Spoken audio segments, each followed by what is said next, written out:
Here it is. It's gonna... Nighttime, low visibility. All right, we're gonna go over both of these. Like, are you kidding me?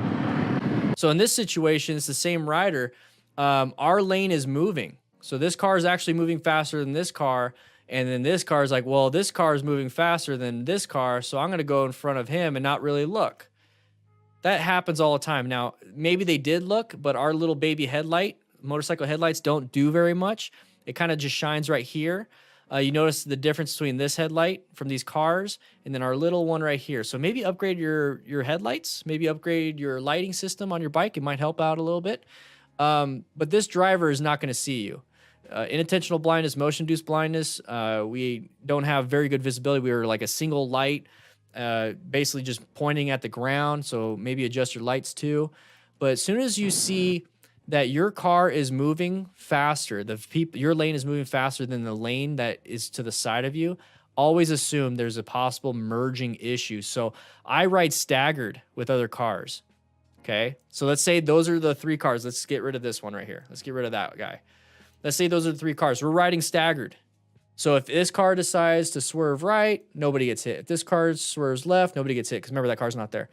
So I ride staggered with other cars just like you would in a group. So I never just sit right here behind a vehicle, next to the vehicle, next to the vehicle. I never sit next to them.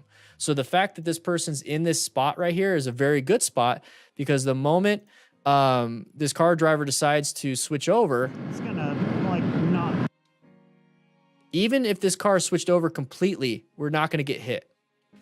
But I don't like being that close, so I'm going to go ahead and decelerate just like him. So that's what you guys should be doing in this situation. What the... Good job. And you maintain a good path. So remember when we talk about positioners for safety? Let's just take this as just the simple example of the screenshot. This is a position for safety. So if we had to, we can lane filter. So if this person slammed the brakes, boom, we have a good spot to where we can get out of it. If we were right behind the car and this person decided to slam the brakes, boom, we'd hit the car.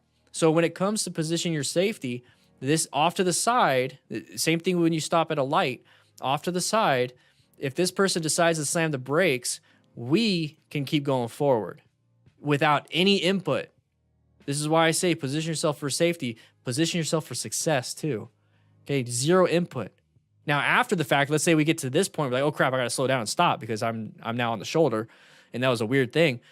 But make it to where you are in a position already and you're set up so you don't have to do very much. And so that means you're constantly moving within your lane to get a good position. Okay? Yeah. Like, are you kidding me? Guys, we are giving away a bunch of motorcycle gear.